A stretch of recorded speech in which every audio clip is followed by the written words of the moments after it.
Today we're going to have to revisit on how to fix the First Nature Hummingbird feeder with the small flaw that it does have. It's a wonderful feeder, but I have had now a few people come to me telling me that there's been other fixes of cutting into it differently, not removing that entire piece that you can see in front, and they've had woodpeckers get caught. One person, thank goodness, got the bird off because they were home. Other times, maybe not so lucky. But the point is, it's an easy fix. Please do it this way and it will be 100% fixed. If you do it any other way, well, I can't guarantee anything because there's still a bit there where it can slide its large leg, which the woodpeckers have, larger than the Orioles, and they can still get caught up, especially when they're in a panic. They don't think, and that's when problems can happen. Hi, this is Robbie from Southern California. Last year, I showed you some fixes that some of these feeders need. Now, they're wonderful feeders. This is made by First Nature. The hummingbirds love it. It has larger holes than the Walmart one. I want you to understand one thing really clear. The $4 feeder from Walmart does not have the issue. Walmart had it designed for them. It's completely different. And their $6 feeder is also fine, does not need any cutting. Only the one you get straight from First Nature. No cutting is needed on the Walmart one. Though I make them a little bit bigger, the hummingbirds really do like this. And this is one of my favorite feeders along with this one. This one's $4. This one's generally around $10. But there is a flaw on this one for birds. Not all birds, and it's really a rare happening, but when it does, it's devastating. And I want to go over this because there's been some new fixes out there that some people are doing, but I've heard from a lot of you with a lot of different birds that have gotten caught on these. So I want to go over this again because a lot of birds are migrating. Some of you are seeing Orioles, and even woodpeckers feed on these feeders. And that's what I want to show you. Now, when this is closed, let me show you this. Let me tighten this up. These are old feeders. I've had them for years. See this tiny space?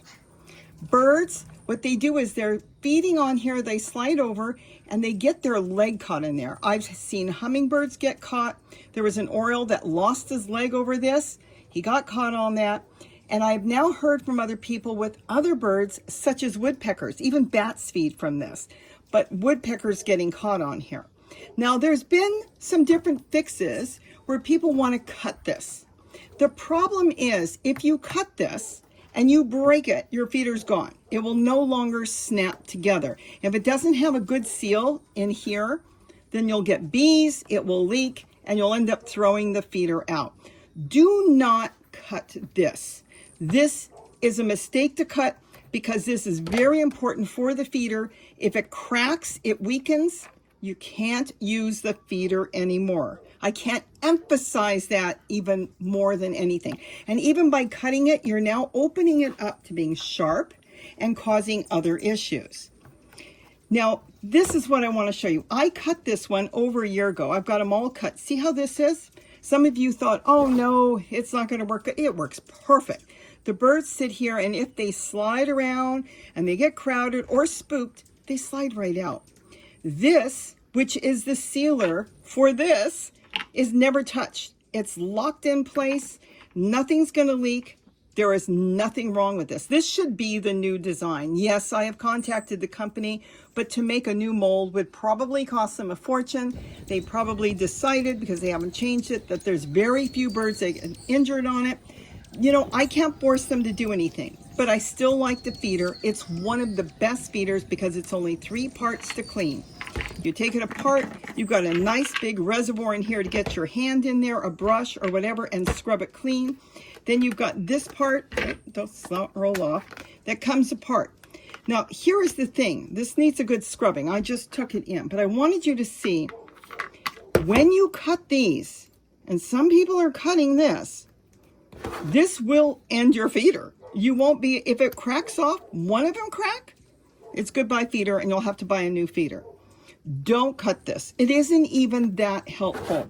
By cutting it and trying to get that part off right there, there still could be too much of a narrow space where birds will get their leg caught in there. You do not want any birds to get caught in there. And you can just picture them. I've seen a hummingbird hung up on this. It was devastating when we had to take off the Oriole last year because he got caught. And it's just, you know, it's what it is they're twisting, their foot opens up, they can't get their foot out, and they panic.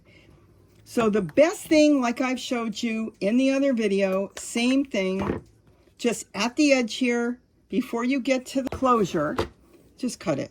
And even if you cut too much, it wouldn't matter. They don't need to sit on top of this.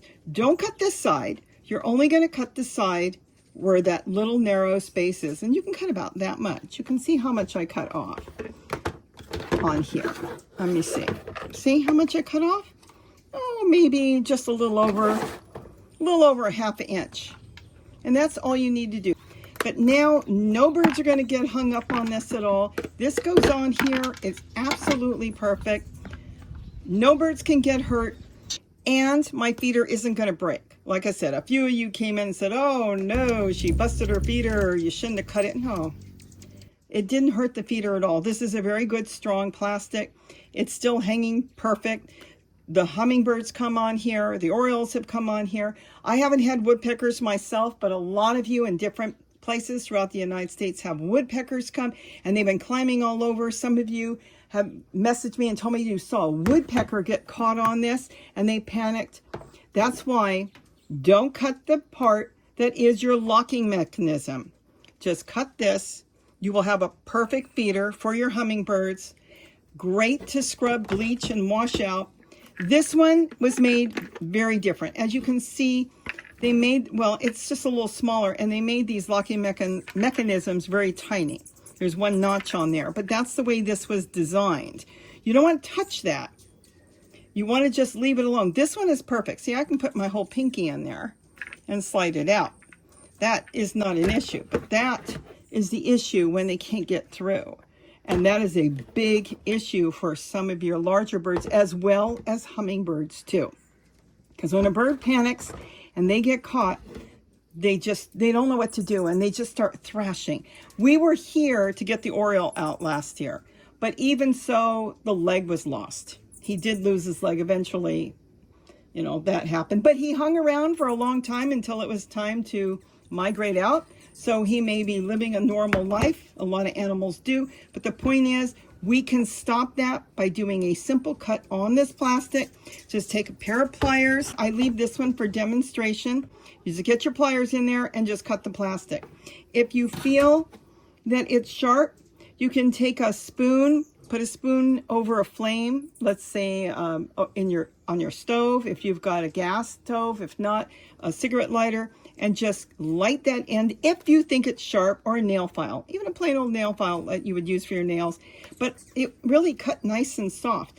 But boy, you cut this and this cracks and weakens at any point, and you won't be able to lock it. So don't cut this. You start cutting this, you're messing up your feeder. Cut this, and this is the proof to show you that these are outside where the hummingbirds are feeding right now. They've been all cut over a year ago. They're all working perfect. Not one of them was injured when it comes to the feeder itself. None of them fell apart. None of them leaked, because I don't ever want anybody to touch the locking mechanism on here. All you want to do is make sure that a bird can do this and not be hanging upside down. And if you're around, you can get the bird out very carefully, but you don't want to have to deal with that. So that simple fix, you're good to go. It works absolutely perfect, just as it was intended to work. So I hope I've reinforced this, that this is the best way to do it, so you don't break the locking mechanism. The bird can just get out of there, and it's literally 5 seconds to go around and cut the 4 of them, only next to the locking mechanism. Don't cut this side. This side's perfect. It's going to hold it on nice. It's nice and strong. Birds are not that heavy. When they sit on it, just cut it right next to the locking mechanism, just in front. So, you know, as you can think about it, slide your finger through and you know a bird is safe and good to go. With that, have a wonderful day. And don't forget to eat what you grow. And don't forget to feed the hummingbirds, the Orioles, and even your woodpeckers. And boy, would I love to see a bat come to this. Bye-bye.